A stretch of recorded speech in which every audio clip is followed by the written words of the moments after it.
bagaimana sejarah berdirinya Pondok Pesantren Islam Al-Mu'min Ngeruki. Ustadz Abdullah Sungkar, Ustadz Abdullah Topel, dan Ustadz Abdullah Marzuki ini adalah tiga dolah yang sangat berperan. Mulai berdiri di sini itu tahun 72 ya. Kalau di Gadingnya sudah sejak 60-an sekian itu ya. Tapi mulai pindah ke sini itu tahun 72 sejak wakaf itu diberikan.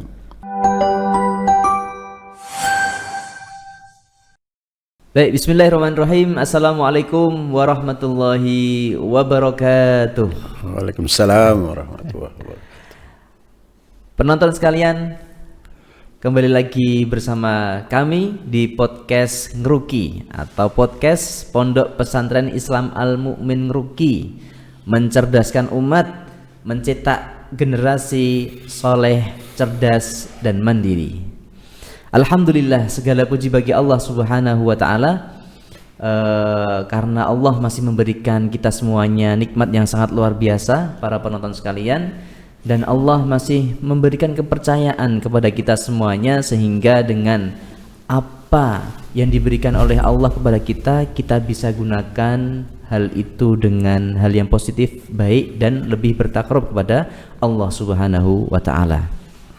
Kemudian salat teriri salam kita haturkan kepada suri toladan kita, uswah dan kudwah kita, tidak lain dan tidak bukan adalah Nabi Muhammad sallallahu alaihi wasallam.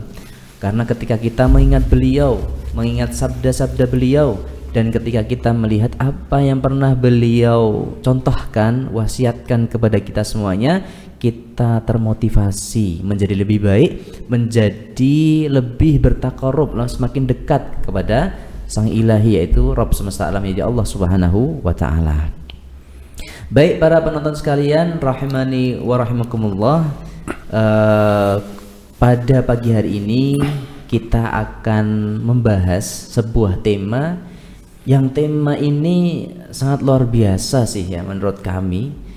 Tidak lain dan tidak bukan adalah kita ingin melihat lebih dalam dan mendengarkan dan mengerti bagaimana sejarah berdirinya Pondok Pesantren Islam Al-Mu'min Ngeruki. Ya, Masya Allah, yang mana Pondok Al-Mu'min Ngeruki ini sudah dilihat oleh dunia.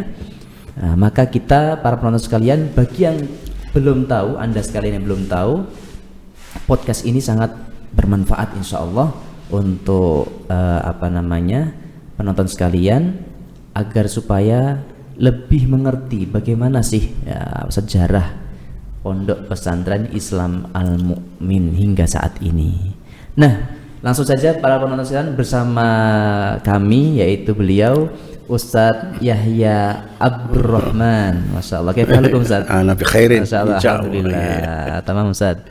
Nah, beliau Ustadz Yahya Abdurrahman selaku mudir tahun 2024 tahun 2025, dan beliau sekarang diberikan amanah yang lebih besar lagi Ustadz, lebih besar lagi, yaitu menjadi ketua Yayasan Islam Al-Mu'min. Seperti itu penonton sekalian.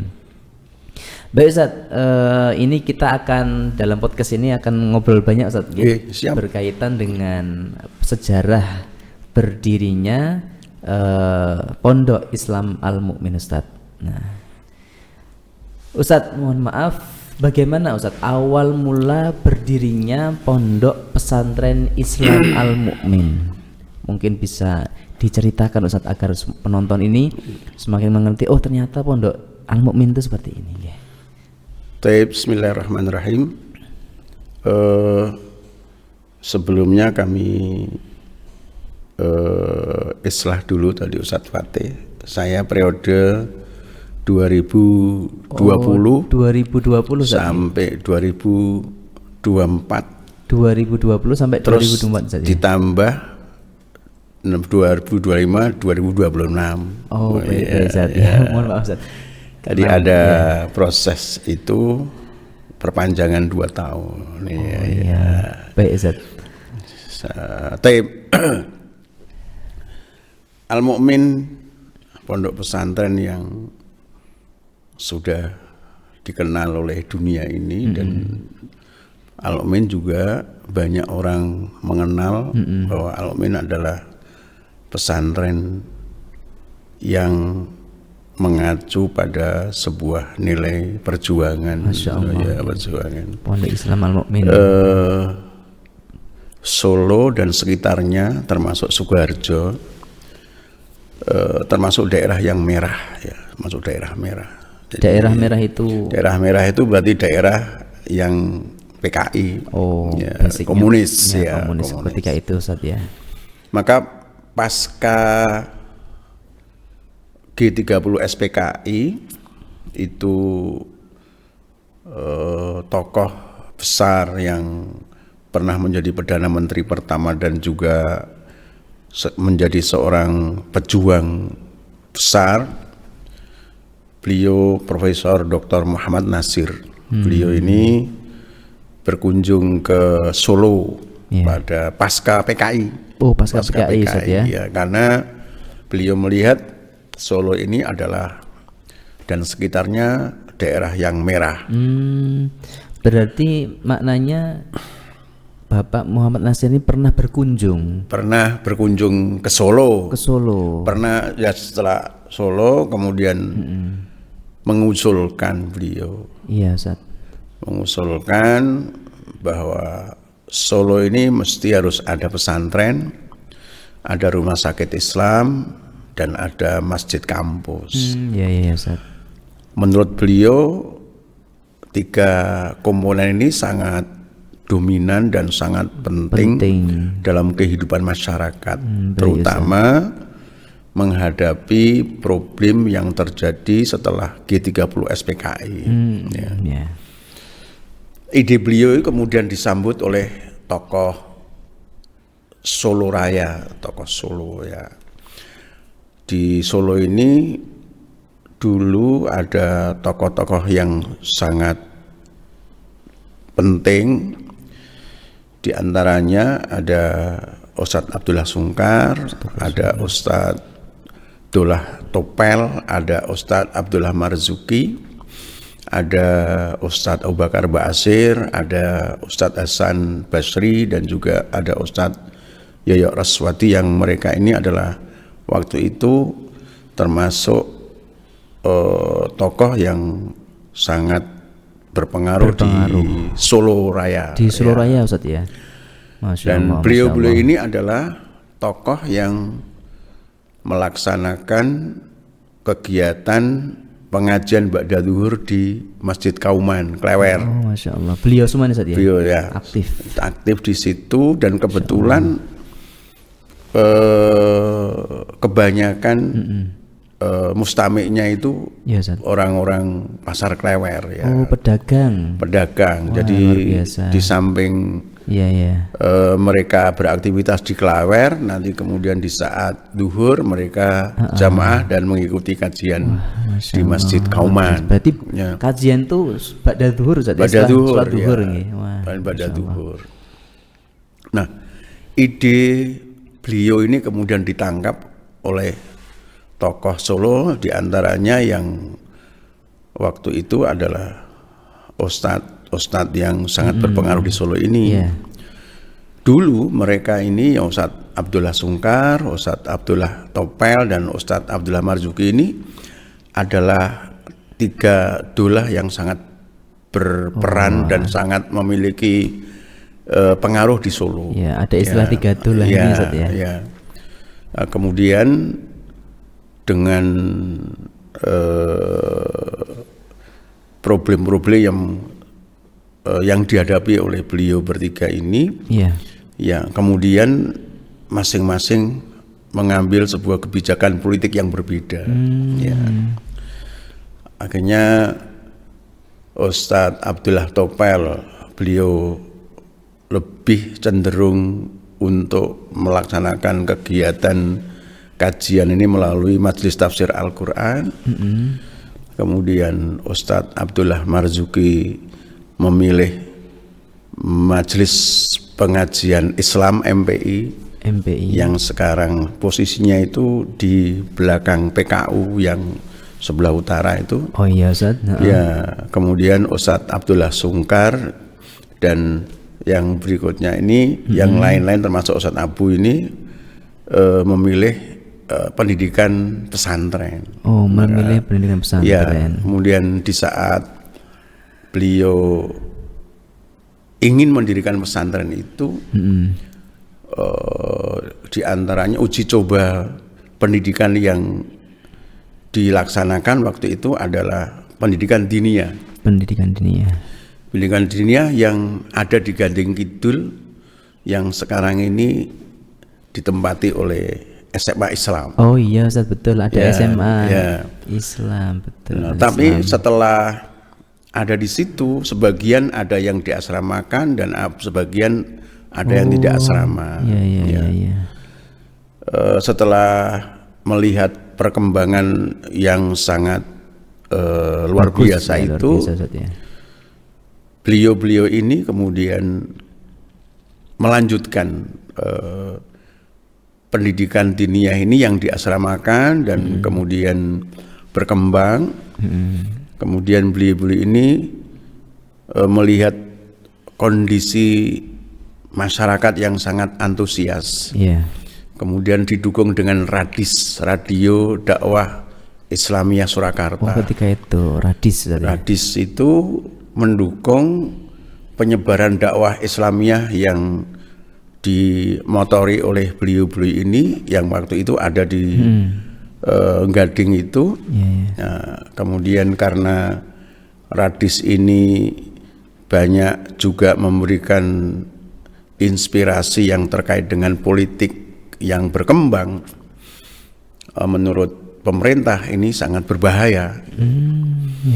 Yang akhirnya Radis itu digulung, ditutup Ustaz ya? Iya. Radionya. Nah, ditutup, kemudian diambil alih oleh Al-Irsyad yang sekarang masih ada di Al-Irsyad itu.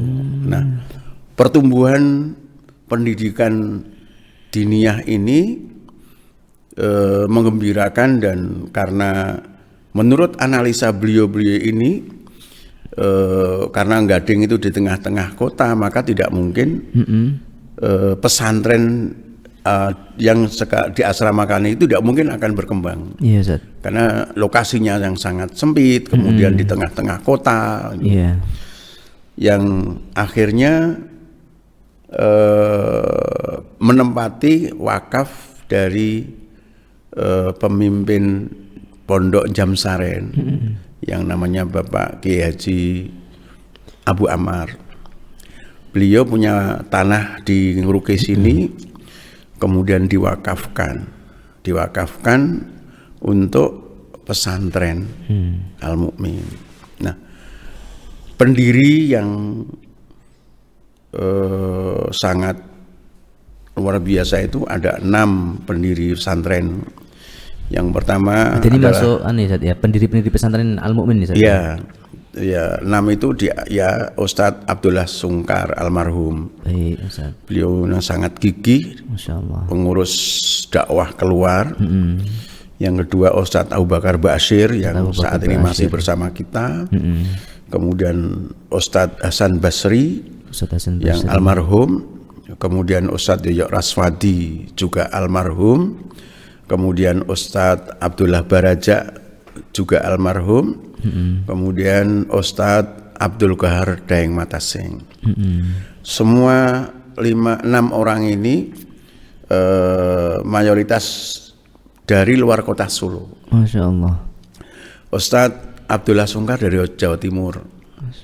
Ustadz Abu Bakar Bashir juga Jawa Timur. Iya, Ustaz. Ustadz Yoyok Raswadi dari Jawa Barat. Ustadz Hasan Basri dari Banjarmasin. Ustadz Abdul Qahar Daeng itu dari Sulawesi, Toli-Toli. Masya Allah. Yang di sini itu Ustadz Abdullah Baraja. Ustadz Abdullah Baraja. Nah, yang masih hidup saat ini adalah Ustadz Abu Bakar Bashir. Masya Allah. Beliau-beliau 6 pendiri ini yang sangat gigih, sangat luar biasa, menyambut inspirasi dari Profesor Dr. Muhammad Nasir Ya. yang sangat luar biasa. Ya, inspiratif. Kemudian diawali dengan pendirian asrama yang waktu itu ada di Darul Ulum itu. Ya. Menurut informasi dari pendiri itu mengawali pondasi itu biaya modal iman dan Rp10.000. Masya Allah, modal Bukan 10 juta, 10.000 modal iman dan Rp10.000. rupiah. Semangat ya. Tahun berapa itu berarti Ustaz ya? Mulai berdiri di sini itu tahun 72 ya. Kalau di Gadingnya sudah sejak 60-an sekian itu ya. Tapi mulai pindah ke sini itu tahun 72 sejak wakaf itu diberikan. Tapi di saat wakaf itu diberikan, tanah itu sudah dikampling oleh orang-orang PKI. Oh gitu Ustaz. Dikampling oleh orang-orang PKI yang tentunya mengusir itu tidak mudah. Ya. Karena mereka orang PKI kan tidak mengerti ya. Dalam segalanya itu tidak mau tahu dia. Ya. Dalam pengusiran itu juga butuh sebuah nilai perjuangan. Ya. Dan bahkan sampai ada yang mau dibunuh, ada yang macam-macam. Ya. Akhirnya kemudian berproses dibantu dengan radio dakwah Islamiyah Surakarta tadi, masyarakat kemudian terpanggil berduyun-duyun bagaimana membantu berdirinya pesantren ini dari berbagai macam tingkat sosial. Sampai ada orang tukang beca juga memberikan, ada ibu-ibu yang melepas kalungnya, gelangnya diberikan. Masya Allah. Ada orang-orang yang memberikan apa bisanya tenaga, dia tenaga, yang bisa ini bisa ini. Apa yang bisa dikerahkan untuk hal ya, tersebut Ustaz apa yang bisa diserahkan, yang bisa tenaga. Masya Allah, luar biasa. Dan alhamdulillah dukungan masyarakat yang sangat luar biasa itu. Dan dukungan juga tokoh-tokoh yang sangat luar biasa itu, akhirnya berdirilah pesantren Al Mukmin sejak tahun 72 ada di lokasi Ngeruki ini Iya, ya. Ustaz. Ngeruki yang sangat luar biasa itu. Ya, berarti berdirinya pondok Islam Al Mukmin Ngeruki ini tahun 1972. Iya, di sini di Ngeruki. Di Ngerukinya. Iya, di Ngerukinya. Dan waktu itu kondisi Ngeruki di sini itu ya masih di tengah-tengah hutan ya waktu itu 72 itu. Karena memang ini yang pertama kali. Yang sekitarnya sekitar Ngeruki ini masih bentuk kebun tebu dan sebagainya itu memang mengawali dari sebuah perjuangan. Pencuri setiap saat ada yang masuk malam hari. Maka yang Haris itu luar biasa, luar biasa untuk menjaga keamanan pesantren. Awal-awal mula juga menggunakan diesel dan sebagainya, listrikannya listrik belum masuk ya. Tapi berproses. Ya. Kemudian dukungan masyarakat makin kuat dengan gigihnya pendiri-pendiri ini yang sangat luar biasa. Akhirnya pertumbuhannya sangat luar biasa. Kemudian didukung berikutnya Ustadz Wahyudin yang datang, kemudian Pak Amir Erza yang mendukung dengan sepenuhnya, dan beberapa tokoh yang lain yang datang kemudian. Masya Allah. Ya, termasuk Ustadz Farid dan sebagainya itu. Nah, saya masuk di sini tahun 1976. 1977. Ya. Berarti 4 tahun atau 5 tahun kemudian ya? Iya. Kondisinya masih sepi, masih itu ya. Itu perjuangan yang tidak bisa dilupakan ya. Merintisnya itu ya. Perintisnya dan beliau-beliau yang sangat gigih ini, kita tidak bisa melupakan jasa beliau. Bahkan beliau yang mendirikan ini hampir-hampir jarang ada di pesantren karena lebih banyak di penjara. Gitu Zat. Lebih banyak waktu di penjara karena memang waktu itu Orde Baru sangat represif kepada umat Islam yang tidak sepaham dengan politiknya. Akhirnya beliau-beliau ini banyak hidup di penjara daripada melanjutkan perjuangan pesantrennya. Ya. Saya sendiri ketemu Ustadz Abdullah Sungkar dan Ustadz Abu Bakar Ba'asyir itu di saat awal masuk di khutbah ta'aruf. Awal masuk Ustadz ya. Khutbah ta'aruf ya. Ta'aruf. Dan saya bertemu lagi dengan Ustadz Abu di akhir tahun saya mau keluar. Ya Allah.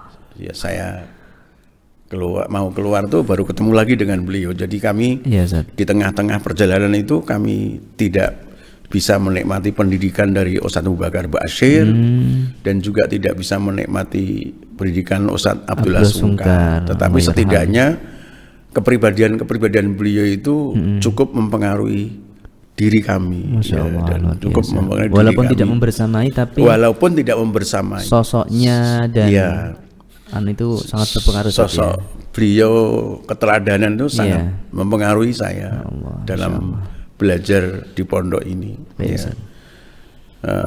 Itu sebuah proses. Jadi memang pondok ini sejak awal berdiri sampai sekarang tidak pernah lepas dari fitnah. Dari awal berdiri itu tidak lepas dari fitnah. Ya. Dari mulai isu komando jihad, kemudian isu DITI, kemudian isu JI, sampai isu yang namanya terorisme yang terjadi sampai akhir ini. Sampai akhir itu terorisme itu sampai radikalisme. Al-Mu'min tidak pernah berhenti dari fitnah itu. Tapi itu justru yang akan mendewasakan dan membesarkan Al-Mu'min. Masya Allah. Ujian yang terus tidak berhenti itu akan memberikan mendewasakan pesantren Al-Mu'min dan juga akan membesarkan pesantren Al-Mu'min. Baik Ustaz, terima kasih Ustaz, Masya Allah, luar biasa sejarah yang beliau sampaikan tadi. Para penonton sekalian, mungkin yang belum tahu, ini menjadi sebuah ilmu yang sangat luar biasa. Ternyata Pondok Al-Mu'min itu tidak mudah dalam merintisnya. Banyak ujian-ujian, bahkan tadi beliau menyampaikan fitnah-fitnah yang bertubi-tubi, penonton sekalian, dari tahun ke tahun begitu. Ya, kita bisa bayangkan bagaimana para muassis pesantren dulu itu seperti Ustadz Abdullah Sungkar dan apa yang disebutkan oleh beliau tadi, Ustadz Abu Bakar Ba'asyir, itu luar biasa dalam mendirikan pondok pesantren Islam Al-Mu'min. Baik Ustadz, kemudian apa Ustadz visi pendidikan pondok sejak awal itu apa Ustadz? Iya, visi itu muncul sebenarnya awal mula itu, kalau menurut penjelasan dari beliau-beliau ini, kenapa Al-Mu'min itu diberi nama pesantren, diberi nama Al-Mu'min. Beliau menginginkan supaya penghuninya dan seluruh santrinya, alumninya, gurunya itu menjadi Al-Mu'min haqqa. Menjadi Al-Mu'min yang hak. Bukan sekedar nama, bukan sekedar ini, tapi menjadi seorang mukmin yang menjiwai nilai-nilai keislamannya, memperjuangkannya, mendakwahkannya. Itu harapannya seperti itu ya. Kemudian di saat kira-kira 1985-an itu atau 80, beliau berdua ini hijrah ke Malaysia. Karena tekanan yang sangat luar biasa itu dari Orde Baru, beliau kemudian hijrah ke Malaysia. Di saat beliau hijrah di Malaysia, kemudian tokoh-tokoh yang masih ada di sini itu, Ustadz Wahyudin, Ustadz Farid, dan beberapa ustadz yang lain ke Malaysia, kemudian menyusun visi dan misi pendidikan pesantren Al-Mu'min. Maka tertuanglah dari muassis itu, dan dengan pendahulu-pendahulu kita itu mencetuskan visi Al-Mu'min itu adalah mencetak ulama amilin fisabilillah. Oh, Masya Allah. Jadi yang diinginkan beliau itu ulama yang mau berjihad, ulama yang mau berjuang, ulama yang mau mendakwahkan, bukan ulama tapi umala, bukan gitu. Ya, ya, Tapi ulama yang memang berjuang. harapannya berjuang menjadi warasatul anbiya. Masya Allah. Bukan ulama-ulama su. Ya. Nah, ini menjadi sebuah mimpi dan cita-cita yang sangat besar ya.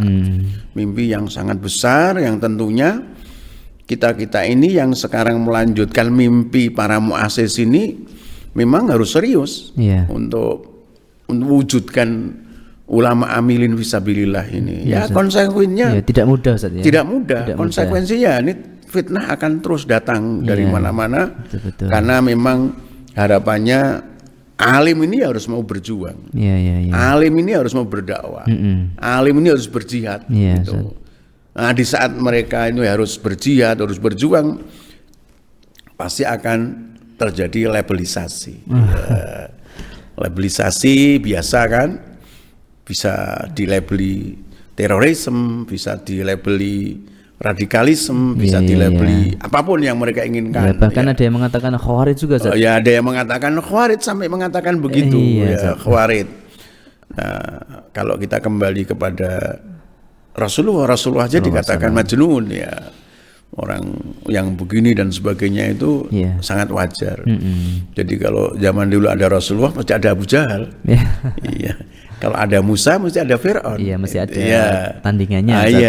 Itu tidak bisa dihindarkan. Dihindari, ya. Kalau ada orang yang pengen berjihad dan pengen menyebarkan ilmunya, mesti ada orang yang ingin menghalangi. Ya, betul. Pasti. Namanya itu juga tidak kebaikan, bisa. Ustaz, ya. Kebaikan ya. Kalau ada yang baik mesti ada yang buruk. Iya, iya, yang nggak suka. Ya, nggak suka. Ada yang mendukung, ada yang nggak suka. Iya. Bahkan dulu pernah terjadi isu Polda Semarang ingin membubarkan dan ingin menutup Al-Mu'min. Iya. Tapi karena kita yakin Al-Mu'min ini bukan milik kita, milik Allah dan milik seluruh umat. Iya. Akhirnya karena risiko sangat besar di saat ada isu penutupan dan bubaran itu, dari sisi politis kemudian meningkat. Akhirnya Poldanya dipindah. Oh gitu Ustaz. Ya, sampai begitu. Ya Allah. Poldanya dipindah. Ya, karena kadang-kadang kan stigma itu dikuatkan oleh mereka. Iya. Diulang-ulang setiap saat untuk meyakinkan masyarakat. Karena masyarakat tidak peduli ya. Iya. Karena al-batil itu kalau terus disebarkan setiap hari, masyarakat menganggap benar. Iya, betul. Tapi yang hak tidak pernah disebarkan, ya masyarakat tidak akan menganggap benar. Betul. Itu persoalannya. Iya. Jadi, itu adalah teori mereka. Iya. Maka kata-kata terorisme itu kan terus disebarkan kemana-mana dengan isu macam-macam. Karena kalau sekarang masih menggunakan brand tahun 80-an nggak laku. Iya. Kalau brand tahun 80-an kan ekstrim kanan, ekstrim kiri. Ada brand yang komando jihad, ada begini ya. Itu sudah tahun itu. Iya. Kalau isu itu diangkat lagi di tahun sekarang, ya nggak laku. Sudah nggak bisa. Nggak bisa, nggak ada yang membeli, nggak ada yang membeli. Iya. Tapi begitu diangkat dengan isu baru, yang beli banyak. Ya, nanti suatu ketika ini hilang isu ini, muncul lagi yang akan datang, yang baru, yang bisa yang bisa dibayar, kemudian bisa diviralkan, seperti itu. Masya Allah, luar biasa penonton sekalian. Nah, itulah sahabat sekalian, penonton yang dirahmati oleh Allah Subhanahu Wa Taala, sejarah pondok berdirinya Pondok Islam Al-Mu'min memang sangat luar biasa. Dirintis sedemikian rupa dengan ujian-ujian yang sangat luar biasa, dengan pendirinya, perintisnya yang sangat luar biasa, tokohnya itu yang beliau tadi sudah sebutkan satu persatu. Ini berarti pendiri yang masih hidup, mohon maaf itu Ustadz Abu Bakar Ba'asyir. Ustadz Abu Bakar Ba'asyir satu-satunya masih hidup yang bersama kita saat dari ini. Berapa tadi Ustadz? Dari berapa pendiri tadi Ustadz? Dari 6 pendiri masih satu yang masih hidup, semuanya sudah meninggal wafat. Ya, semoga Allah merahmati para pendiri Pondok Pesantren Islam Al-Mu'min dan jariahnya pun hingga saat ini bisa tersalurkan ke beliau-beliau semuanya. Baik penonton sekalian, itulah podcast pada kesempatan kali ini. yang sudah kita dengar dan saksikan bersama, dan beliau tadi sampaikan banyak hal berkaitan dengan sejarah Pondok Pesantren Islam Al-Mu'min, bisa membuka wawasan kita semuanya bahwasanya dalam merintis Pondok Islam Al-Mu'min ini tidaklah mudah, bukanlah sebuah proses yang instan ya. Bahkan di proses ini kita membangun dengan semangat dakwah, kemudian dengan pendidikan, dengan cita-cita membangun generasi muslim yang berilmu serta berpegang pada ajaran agama Islam yang kuat. Seperti tadi beliau menyampaikan, tidak hanya label nama Al-Mu'min saja, namun visi yang lebih besar, target yang lebih besar adalah bagaimana betul-betul menjadi seorang mukmin yang hakiki dalam kehidupan yang ada, seperti itu. Baik penonton sekalian, itulah podcast pada kesempatan kali ini. Semoga bermanfaat untuk semuanya. Terima kasih Ustaz sekali lagi. Iya, terima kasih. Sudah menjelaskan sejarah Pondok Pesantren Islam Al-Mu'min begitu luasnya. Semoga Ustadz Yahya diberikan kesehatan dan dijaga oleh Allah Subhanahu wa Ta'ala, karena beliau termasuk juga yang meneruskan perjuangan tadi perintis yang ada hingga nanti siapapun. Insya Allah semoga Allah tetap jaga Pondok Pesantren Islam Al-Mu'min dengan baik setia. Allahumma amin. Sekian dari kami, mohon undur diri. Terima kasih. Wassalamualaikum warahmatullahi wabarakatuh. Waalaikumsalam warahmatullahi wabarakatuh.